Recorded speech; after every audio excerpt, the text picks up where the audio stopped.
back, babes. It's Bimini and welcome to The Pieces. I am so excited. My first guest on the podcast is the incredible Joe Lycett. And we are going to be getting to the nitty-gritty about their identity, the experiences that have shaped them. So sit back, relax, grab a cup of tea, and let's get into it.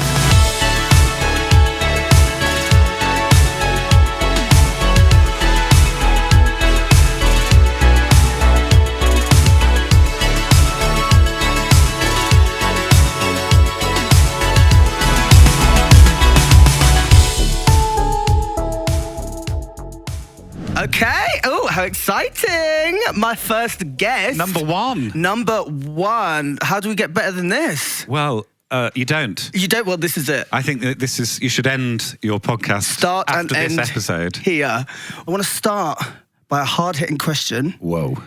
If you had to sum yourself up in 3 words, what would they be? Horny, horny, horny, baby. Moose tea. Horny, horny all night long. We love that. Tired. Horny, tired. And tired. Yeah, let's go with What that. about horny, tired, horny? No, never. Never that. Horny, tired.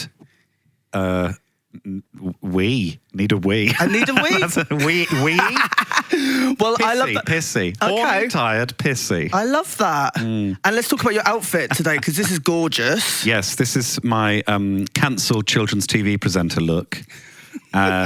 Which is I had it made by this lovely company who make pajamas in Glasgow, and this is a pajama set, and it's they put my artworks on it. So these are all little drawings that I've done, and they're all of celebrities that don't look like celebrities. That's Elton John. I've got Eamon and Ruth on the front. Love. Had it made before their relationship fell into a hole, so that's sad. Keira Knightley doesn't look like her. Looks quite pretty, actually. And this is actually my partner. Who remains anonymous, but I made her as a pufferfish so that she remains anonymous because it doesn't. Looks really a bit like look Kathy Burke. That's my partner, Kathy Burke. I love Kathy Burke. Yeah. So okay, this is gorgeous. Thank you. Yes. So these are all the drawings that you've done. Well, these are all the drawings that I've done. Yes. I love that. Yeah, and I like wearing stupid shit. Why not? Yeah. Same. I thought that might be the case. I thought you'd like this because as the far right wing comedian that you are, yes, you would appreciate this a lot. Yeah. Of the lads. The lads. Our boys. The lads culture. Yes, lad culture. Well, I'm going straightly because I had some questions to start with, but I've gone off already because I want to start by asking you about your open letter to Nigel Farage. Oh, yeah. How did that come about? It came about because Nigel Farage is, in the words of Will Self, I think he described him perfectly, a grubby little opportunist. Mm-hmm. And he sees an opportunity to fire up some people, get them angry, and then sort of pretended he had nothing to do with it. And I think he's a piece of shit, I think is how I'd describe him. And so I thought I would write a letter to him because that's my only way of getting my anger out is to sort of write silly letters. And yeah, that was it really. But the thing that pushed I wrote it often. I write things and then I don't post them or send them. But I wrote that one and then I found a font which I thought he'd like, which is called Britain Sans Black. And so I put it in that font. And that joke I was so happy with that I thought, well, this has got to go out now. So that was it, really. I love it because I think, like, there's something that you and I have in common. It's trying to piss off the establishment, in a way. Yeah. And I think that's great. Yeah, well, I don't even know if he is establishment because he sort of says he's not establishment, but then he sort of is, and he's just a very he's sort of, you can't nail him down, but you kind of know what he is, He's and you know he smells anti-establishment. Though I feel like he reinforces a lot of the negative tropes of the UK and everything. Yeah. And he definitely stinks of Benson and Hedges and sort of leatherette. Yeah. And he's talking about how failed Britain while he drives around in a Bentley and a really expensive car. Yes, and what he does is he goes, I'm just asking questions. Yeah, they just happen to be racist questions, but I'm just asking questions. Which is why I thought it was brilliant how you were asking him questions. Well, exactly. So that was it. I thought I'll just ask you questions. I think my favourite was, why do I always have a fly in my house? One. It's just one fly. Why do I always have one fly? Where is it? And I put a fly catcher outside so I could get rid of them. And there's always still just one. So annoying. And he would have probably blamed it on immigration. It is, yeah. They're coming over here. Stop the Going flies. Into your house. Stop the flies. Yeah. I want to go on a march for that. Let's start it. I think we should start. Yeah, you and me. Well, So would we actually- try? We would sort of have to smash up a kind of, I don't know. Ladbrokes. Let's smash up a Ladbrokes. Let's do that, yeah.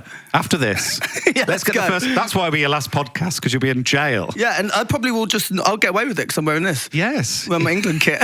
I would love to. You know, they've put all the sort of faces of the people that have been jailed. Yeah.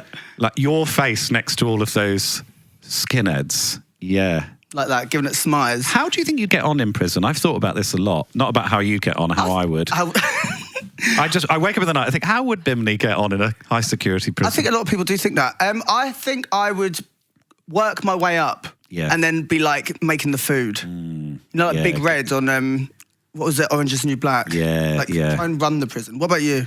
See, I just thought, I'm a charming guy, I'd get on ever so well. And then I watched that show. It was the one with Sean Bean in it about who went to prison. I forgot that everyone's mad in prison, aren't they? Like, they're all violent. And that actually gave me sort of a kind of anxiety that I never had, which is, I wouldn't actually be happy in prison, because I just thought I'd make the best of it. I'd have them all doing art. We'd all be friends.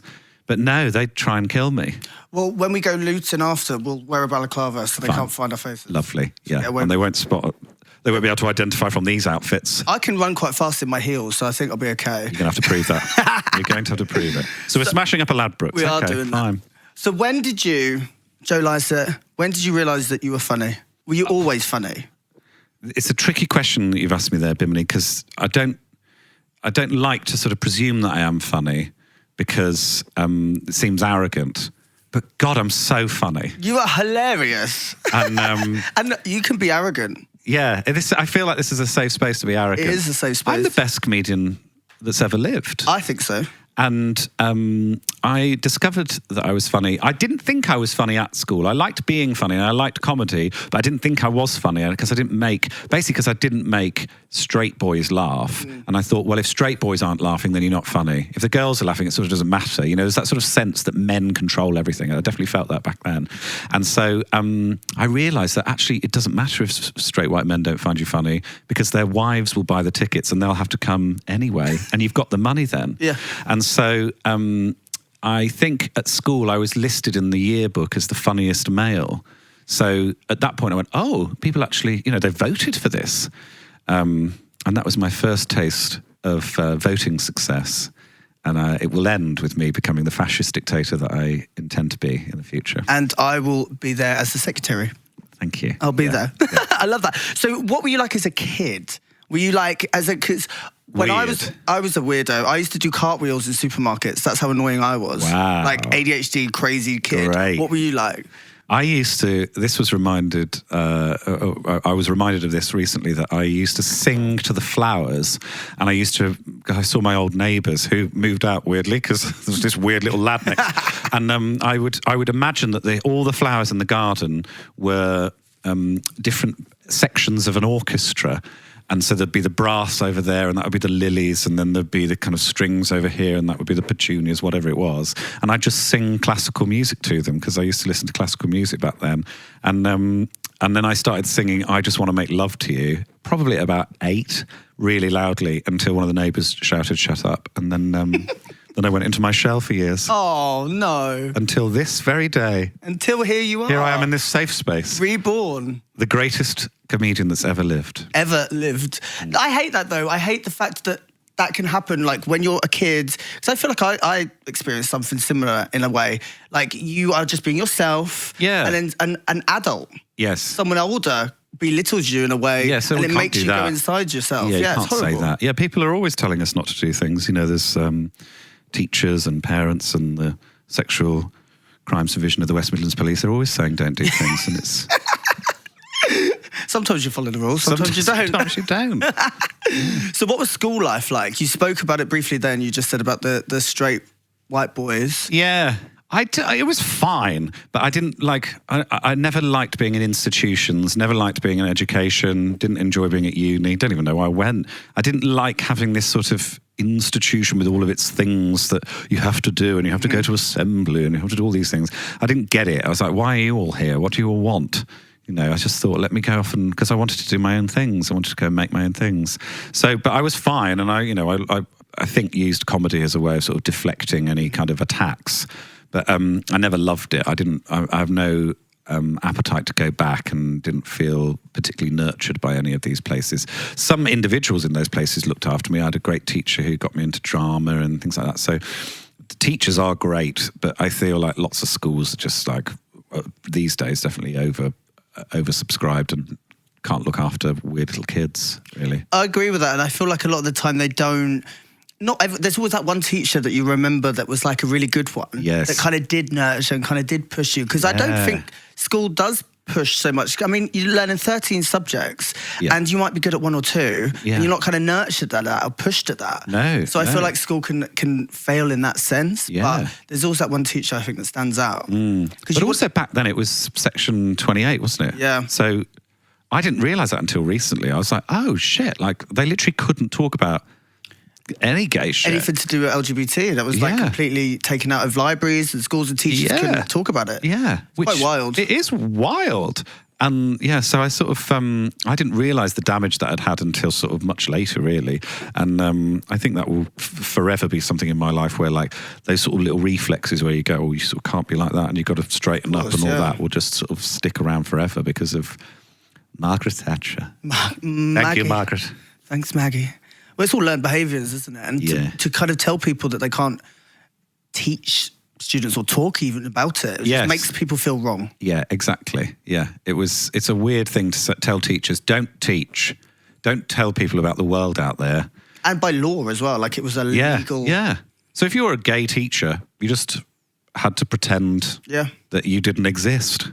And if you were questioning your sexuality, you had no one to talk to about it. If you could write your own Section 28 where there's one thing that kids can't be taught about, like a certain type of people, like, let's say, I would say Primark. I think you just can't teach kids about Primark. Would there be anything that you would choose?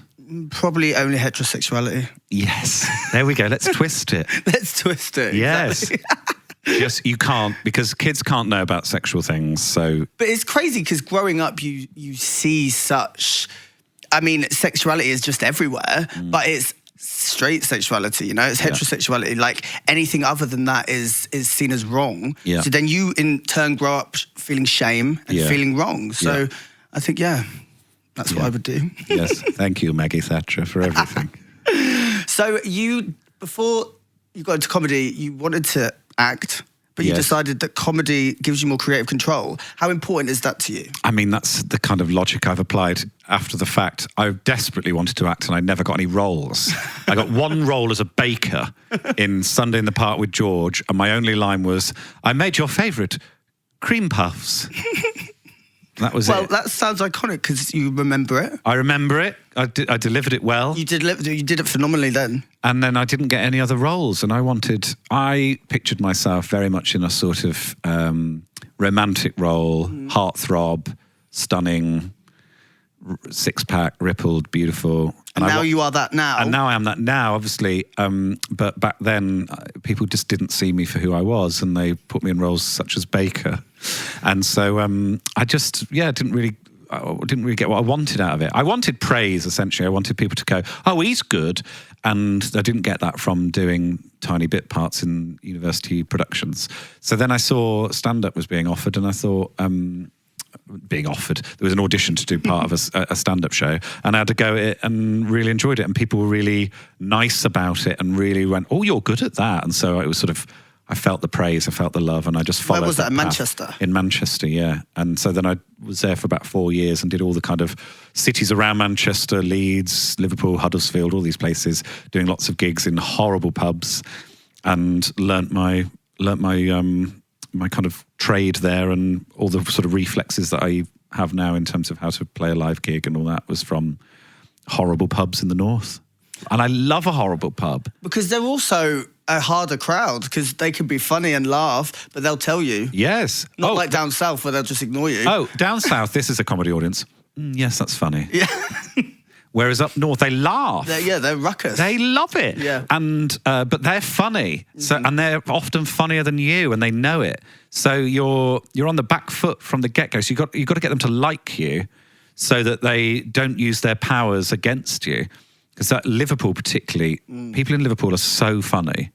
and they have to. There's nowhere else in the country that has it. You have to have a Scouse compere at a Liverpool gig so that they can go, he's all right, this one. Yeah. Because otherwise they'll tear you apart. Mm-hmm. And I remember doing the Slaughterhouse, it's called. It's this little pub in Liverpool. And the front row were Scouse farmers. And I got a nice introduction, but I didn't sort of start off brilliantly.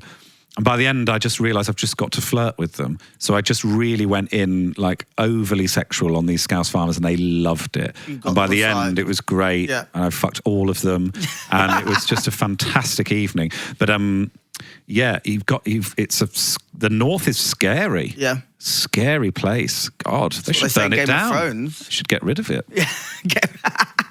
Well, I feel like, what is it about Scousers, do you think, though? Because you were just saying about, like, people in Liverpool. They are just naturally funny.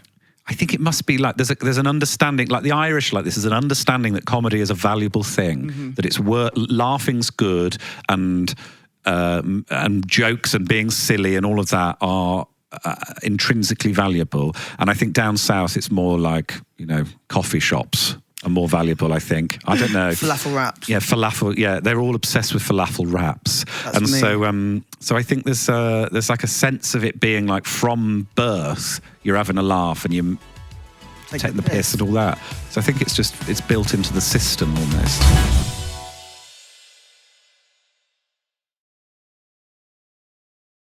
So learning, you said like you kind of did the circuit and you were learning. Were there any disastrous moments? Were there any moments that Hundreds. Really... Do you remember the good, or do you remember the bad mostly? The bad. The bad. Well, because you sort of have to. You learn from it. I did an awful gig. I've done so many awful gigs. I was asked to do one on a flight from London to Edinburgh at the Edinburgh Fringe. And I was told that I could use the tannoy system over the flight to do the gig so everyone could hear, and that the people on the flight would know comedy was happening. Neither of those things were true. It was just business people going to their... it was like a 6 a.m. flight or something as well. City Airport.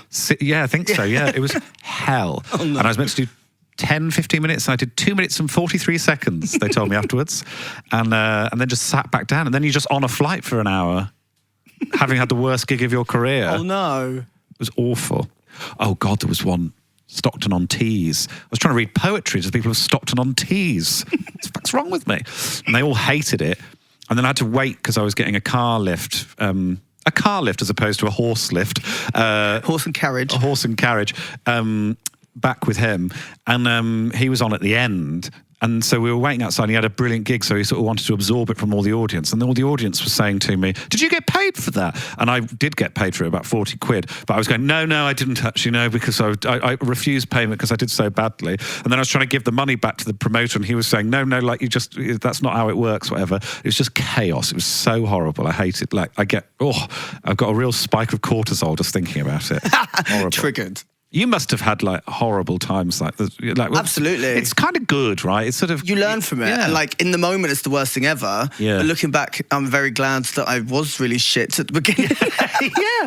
Because it's sort of, I think being humiliated is kind of a useful thing within a controlled environment of like feeling like the kind of most sort of worthless person in the room. It's kind of good to sort of be there and then come out the other side. I think I learned a lot of like, if I'm not enjoying it, no one else is, you know? Exactly, so when I was feeling the fear or the anxiety, I could see it in my face. Everyone else is not enjoying it. But as soon as I think I learned that if I did mess up what I was doing and just took the piss with it, people are on your side, you know? They like that. So I definitely went through a lot of going through that. Yeah. And like, especially in the clubs, like did it all around London, and I used to cover myself in oat milk, you know? Like one of my acts was like jumping into the splits and getting covered in oat milk, and it was like an act about veganism. Oh my God. To like MILF Money by Fergie. You like Kim Kardashian like covered herself in milk. You stole my whole act. I was doing the same thing, darling. So my first ever performance I did at the Glory in East London. Oh, great. Was a political performance about Donald Trump. where I took my clothes off and proceeded to give someone in a mask with their boobs out a lap dance who was dressed as Donald Trump. Right. So, like, I always try to, like, spin a political edge. And I feel like you do this as well with a lot of your comedy. I've never done it like that. Maybe I should try.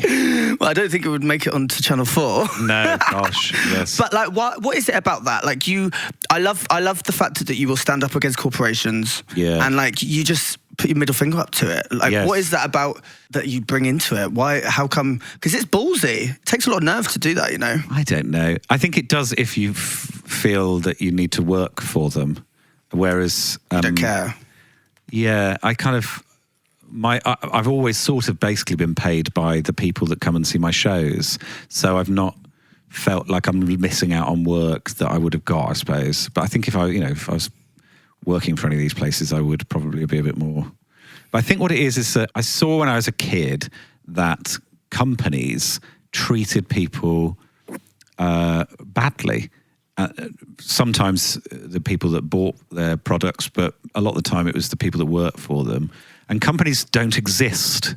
You can't hold them. There's nothing. They're just an idea, and they exist to make profit. That's literally their job. And sometimes making profit involves crushing people and humiliating them and treating them in a undignified way. And so I just was always a bit sort of untrusting of them. Just sort of like, well, why are we all kind of going, oh gosh, this wonderful company, Waitrose, how wonderful. It's nothing, you know, it doesn't have a soul, it doesn't have any morals, it's nothing. And so this idea that we have, nice companies and nasty companies or whatever, that's not a thing. They are just profit-making machines. That's all they are. Totally. And the bigger they get, and particularly when they become owned by shareholders, that's all they are. And so I just don't trust the people in the companies. Often very lovely and have morals and all that, but the company itself you can't trust ever. And so I do just from that point just have no respect for them essentially. So I'm not scared of them because I think when an individual from that company comes to me, which they almost never do because they can't defend what the company's doing, and we can have a conversation about it, then fine. But the company itself, I have no issue with going like, fuck off, basically. Well, I think you can't become an ethical billionaire. Yes, like exactly. Someone's got to get fucked over for someone to become a billionaire, you know? Having said that, BP Petroleum is the finest petroleum. Sorry, I just had to get that out. I'm sorry, yeah. No, I love that. When you come up with these ideas to do that, Hugo Boss was a big one. And then recently Greenpeace. Yes. Like, what is it? Where did it come from, the idea? Like, even Nigel Farage, you know, like, this was a current affairs thing that was happening, and then you just kind of did it in your own Joe Lycett way. Well, Hugo Boss, the clothes are ugly. So I've got no skin in the game there. Mm-hmm. You will not see me in any of those T-shirts or hats or any of it. And I think the new logo, Boss, is a travesty to fonts for a start. So I've got you will never see me in a Hugo Boss thing anyway. So I wasn't like, oh God, those lovely, horribly fitting jeans that I want to hold on to. There was no concern there. But then also they behaved badly. They employed lawyers to threaten a small brewery in Swansea who were just like a couple basically that just wanted to make beer, and they called themselves, they dared to call themselves Boss Brewing, which is not the same as Hugo Boss at all. And Hugo Boss doesn't produce beer, so they're not even in the same category of product. And they just went at them with this, and they lost this couple lost like 15 grand, if not more, in legal fees and rebranding and all that. And Hugo Boss is like $1 billion company, and they don't care. There's no threat to their business. It's just flexing because they can. And often they will employ these lawyers essentially to just find someone that might be breaking their copyright IP law, and so the lawyers feel they have to sort of show that they've done something. So, like, it's just like a huge company. Yeah. They just feel they should get these lawyers to look after themselves. Yada yada. How can you own the word boss? It doesn't. Exactly, it's ridiculous. So they obviously, to me, Hugo Boss didn't like their name being used in any way, and I thought, well, they can't stop me changing my name to Hugo Boss. So I did, and that was it. And they hated it. They absolutely hated it. I bet they did, because it shines a light on what's going on. They had to put a statement out, which they obviously hated doing. The whole thing, like they just didn't enjoy it at all. And their share price dropped a tiny bit around, only a tiny bit. But I thought, yeah, have that, you fuckers. Yeah. I mean, it rebounds and it's absolutely thriving now. But you know, I just thought, but if you're that lawyer sending that letter to that little business, who are you? Is this what you want? When you went to law school, do you think, one day I will destroy a small family? What? Fuck off. Yeah, it's ridiculous. Sorry, I've wound myself up there. No, good. I love that you did that, though. I think that's like, there's a lot of power to that. I might change my name to Boss Bitch. Do it. You go Boss and Boss Bitch. Yes. See if they come for you're me. going behind bars anyway. You may as well go down. I've got my balaclava ready. We're not going to. When we're at Ladbrokes, we're not getting arrested. Yeah. Nigel will come knock and get us out for bail. Yeah. That's it. Once we've got to get him elected to Prime Minister, and then he'll do a kind of Trumpian, there were good people on both sides thing, and then we'll be out. We do not endorse Nigel Farage on this podcast. BP Petroleum is the best petroleum. So, taking it away a bit, what are you like behind closed doors? What are you like without the cameras on? I am... Horny, tired. Yeah, horny, tired, pissy. All accurate. They are more tired than the other two, I would say. Although, you know, I do love a piss. Don't we all? I love a piss. Although I hate being too hydrated. Yeah. And then you're constantly going. Yeah. And I'm like, I'd rather just be dehydrated. I'm there right now. Yeah. I've been drinking a lot of water today, and I had a cheeky Diet Coke, and that's pushed me right over the edge. I'm full of piss right now. Tired. But, you know, I feel in a safe space to say it. You can. At home, I am. I still like to be silly. You know, sometimes I'll make a silly noise. Sometimes I'll fart and I'll go, oh. Sometimes I'll speak to the cat like it's a person. That's another thing. Having a cat is really good for the ego, because it's... you have to work for it. Well, it's a creature that lives in your house that hates you. Yeah. And I think that's quite useful for the ego. So I've got Winston the cat, and my partner, the puffer fish, and Denise. And she's not called Denise, but we don't talk about her because she has a job so she can't be in the public eye. But I call her Denise because she hates the name Denise. So I live with Denise, and it's all just very calm. Actually, I spend a lot of time in the hammock in the summer. Got a hammock out in the garden.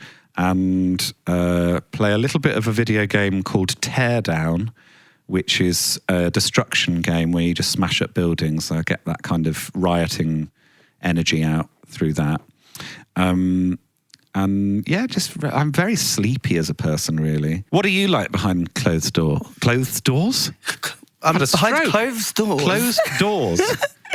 I just watch Real Housewives, really. You know, like that's kind of what I get up to. Like the minute I'm working, I just had my hairline done, a hair transplant. Oh wow! So underneath this luscious locks, is a bald head. How was it as an experience? It was. I was swollen. Basically, my most viewed TikTok video is me talking about my swelling. It went viral because I looked like him from the Goonies. You know, Sloth from the Goonies. Yeah, that's what I looked like. And I said it at the end of the video because the swelling was quite bad, and I don't think people prepare you for that. No. So when I had it done, I was like, oh, it'll be nice. I'd get a week off. Watch Real Housewives of Miami. Each day, my face was changing. Wow. So it was like went through. A lot of mass swelling, went on TikTok, most viral video, and I'm like, well, I might as well just give up everything else. Yeah, it is depressing, isn't it, sometimes, where you can work really hard on something and it just gets no likes or views or whatever. I feel like off-the-cuff videos just tend to go. They? Yeah, they love it. When it comes to your sexuality, you've spoken about being pansexual and bisexual. Yeah. How has that navigated for you over the years, like understanding and evolving through that? Because I feel like a lot of the time, especially being kind of openly queer in the public eye, you kind of get put into just that box, you know? And no one sees you further than that. So how does that identity, how has that evolved for you? Well, it's interesting now being in a long-term relationship with a woman, because loads of people are like, sorry, what? Yeah. Even though for my whole life, basically, I mean, there was a brief period when I was at school when I thought because I was attracted to men, I was gay. So I kind of went, and then I was like, whoa, hang on, backtrack. And then I use the term bisexual when anyone asks, and I just want to give a quick answer because people understand that. But think the most accurate way of describing myself is pansexual, in that I'm not attracted to people just because of their gender, and often but more their kitchenware. It's to do with the kitchenware. Yeah. The minute someone's got one of those sort of plastic handle metal, I'm off. Le Creuset for me. Yeah, God, that's it. It's top tier, isn't it? Yeah. But navigating, because it must be something that people, like what you said, being in a relationship with a woman, that becomes like, oh, how does that work? Yes. But and I also don't so really know how it works, because like, I don't know, how does it work? I don't get it. As in, I don't know how it works in terms of like explaining it to idiots, because you can't, it is hard to sort of go, well, no, I am attracted to men sometimes, but not all men. Yeah. And I'm, so some, and it's not often to do with the fact that they are men. It's like a good torso is enough. Yeah. The little abs. Yeah, that's it. The lines. The torso is dangerous. A lovely arm. Yeah. I don't need, it doesn't matter what the gender or whatever. It's like those things I go, ooh, nice. Yeah. And I don't know why that is, but that is how it is. And so, it's a strange one, because to me that suggests that sexuality is not just man, woman. That's it. It's like all over the place, and it's to do with how much you've drunk and to do with all sorts of things. Like, so the intellectual side of me goes, it's pansexual, which means all, and that doesn't mean that I want to fuck pans in the kitchen. It means, whatever. So that's how I feel about myself. And I don't really care what anyone else thinks about it these days, because I just think it's nothing to do with you. So anyway, so whatever. Yeah. But I do think it's interesting. I am finding it interesting in myself now, a few years into a relationship with a woman, and going like, well, essentially, like, I am a straight man now that dresses like this.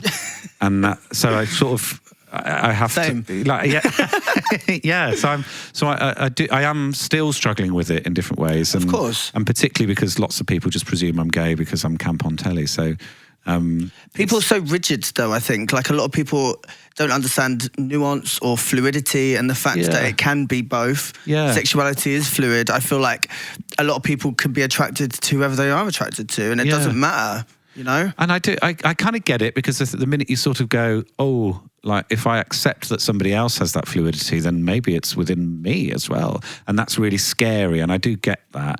But I also think these sorts of people that kind of insist that everything has to be kind of binary, or not even binary, but just like helpfully categorized so we know who to jail. I just think, what a shame that you aren't open to the vast diversity of what it is to be a human, and how interesting different approaches to things are, and how you can be a bit of this and a bit of that, and everyone's unique. There's so much diversity in life. You should run towards that, and you never know where that's going to go. Whereas the sort of rigidity of it all just seems a bit sort of sad to me. I think there's a lot of stigma of shame attached to those conversations. Yeah. Even going back to Section 28, the fact that was a law to prevent people discussing it, you feel like you're wrong or you're other than, whereas I feel like just being open to other people's experiences without judgment. Yes. Yeah. I think that we judge a lot of people, and sometimes rightly so. Yeah. If they've been a dick, or like they've been, But like, I think just live and let people live, know? Yeah. And I think lots of it does come from the queer community, LGBT community as well. It's not an external thing. I know internalized homophobia for sure. Yeah, but also like I had pretty much all the biphobia I had when I first came out as bi was from like old elder gay men who were like, pick a side. And I kind of get that as well, because some of them died for it. They were like, in that era, it was illegal for them. So for someone like me to come along and go, well, I'm a bit of this, I'm a bit of that, or whatever, must be really annoying. Because they're like, well, I had to put my cards on the table and say I was gay, and then go through all of the shit that came with that. And you're suddenly turning up now, I've done all the work, and go, well, I'm a bit gay, but I get it. I do get it. But also, it would just be nice to live in a world where everyone just chilled the fuck out. I think it's empowering, though, to be able to say, I'm fluid with it. I can be both, because like you said, yes, a lot of people did fight for it. And I think that all comes down to a lot of societal pressures. Like the whole process of coming out is so torturous and triggering for people that when you do come out, like, how do you go back in to the other way? It's harder. Like, people don't see it as that. So a lot of people just kind of do pick the one or the other, one side. How do you find, because I'm interested, your pronouns are they, them, is that right? And or bad bitch. Or, yeah, lovely. But how often do you correct people when they get it wrong? Do you find that you're having to sort of pretend that that's not a thing most of the time just to keep the peace? How much I don't correct people, really, because I feel like I am very fluid with it. The idea, for me, when it comes down to gender, is that I worked to an understanding of myself that I have both masculine and feminine traits, and that is okay. And 1 minute I can be a lot more masculine presenting-ish, and other times I can be a lot more feminine. Yeah. And for me to tell people my pronouns, if you can understand malintent. Yeah. If someone's just being a dick to be a dick, if you correct someone, or a lot of the time I can understand how that is for the other person, you know? So a lot of the times there could be someone who is like potentially a straight white male who is purposely misgendering me or calling me a bloke because he fancies me, because he's intimidated in a way, and continuously do it. I can understand it, and I'm not going to have a conversation with this person, Yeah. But like, if someone is accidentally or wanting to learn, I'm always open. But I'm so fluid with it. I don't mind. So I want to know: do people come stop you in the street? When I'm dressed like this, yes. I've had a lot of it today. It's normally middle-aged women who've seen me on the sewing bee, and they want to ask me why I'm not on the sewing bee anymore. And then occasionally it'll be people sort of saying, "Oh, I was annoyed about Hugo Boss," or something, or one of the campaigns. That's good though. Yeah. So yes, it's nice. That's kind of their reactions a lot of the time we get. Yeah. No, people are nice to me. I don't think I had one person be nasty to me in a pub. They came up to me and they said, "You're a comedian?" And I said, "Yeah, I'm a comedian." And he went, "Joe Lycett?" And I said, "Yeah." And he went, "I don't think you're funny. And I've just been chatting to all of my mates." And he pointed over to all this group of lads and he went, "And none of them think you're funny either." And I'd had a few pints and I just went, "Well, that's okay, darling, because I'm rich." Yeah. And he didn't know what to do with it. Yeah. He just sort of walked away. And it was sort of out of character for me to sort of do that. But there is a level of unwarranted opinion. I think people just come up and say what they want. Yes. Or tell you that something should have been a certain way, or they would have done something differently. Yes, like, do it. Yeah, exactly. Yeah, go on then. Off you go. Yeah, I think people's opinions are funny, aren't they? So, recently, Art Hole has just come out. Talk to me about it. Art Hole is a series of my paintings that I've done of various celebrities, politicians, and then the definitely true stories as to how those paintings came about.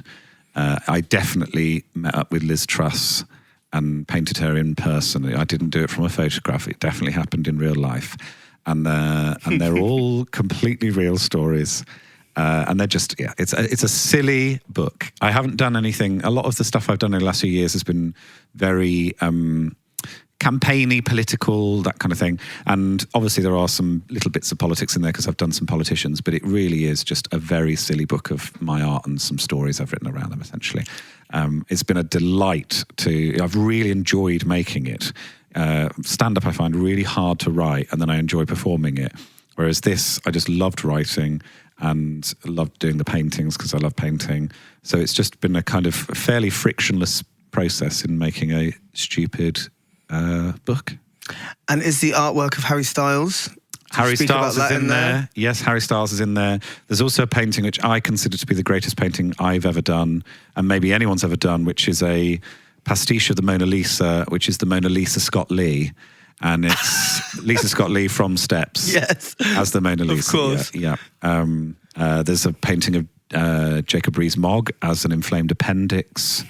There's a painting of Eamon and Ruth before the divorce. Which you did sketch in person. Yes. Of course. Yeah. Well, I wrote on it Richard and Judy by accident. And there's a whole story in there about how Ruth Langsford loves playing Fortnite. Nobody knows this about her, but that's all she does behind closed doors is just... I can see that. Slags off kids on Fortnite. So it's it's a silly book, basically. A silly, colourful book. I remember keeping up with the whole Harry Styles of it all. What happened? Did your audience change in a sense? Like, were people engaging with you? Because there's quite a avid fan base of the Harry Styles and the One Direction. Yeah, there was a bit of crossover. Was there? I noticed a few days ago that Hannah Waddingham followed me.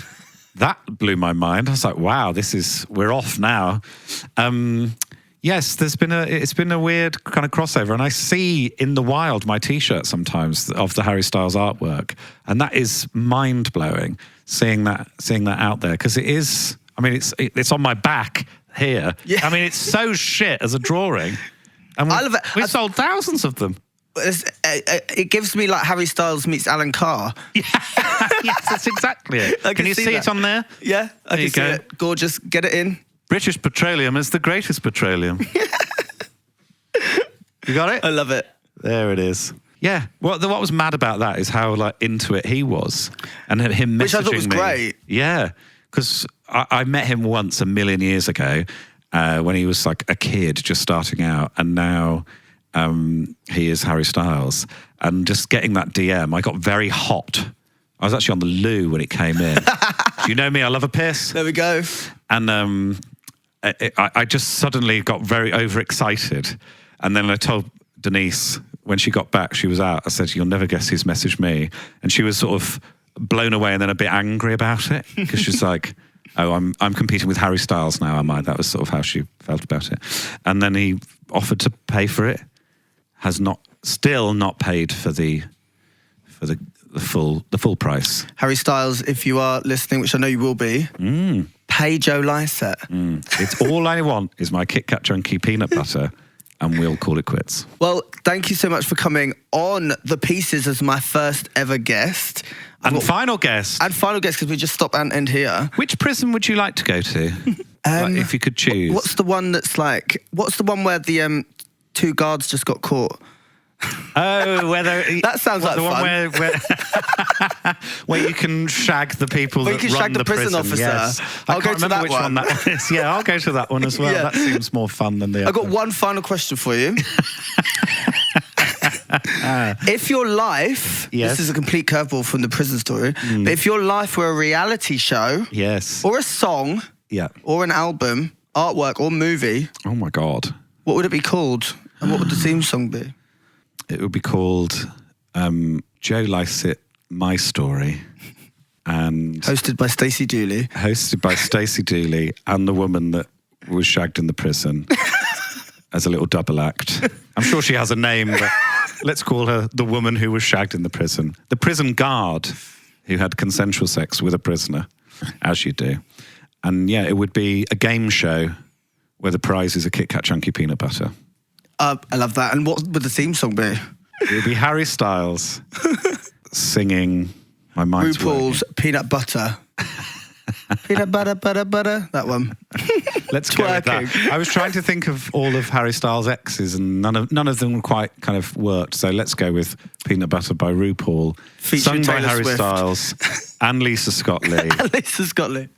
Yeah, and I would be happy with that.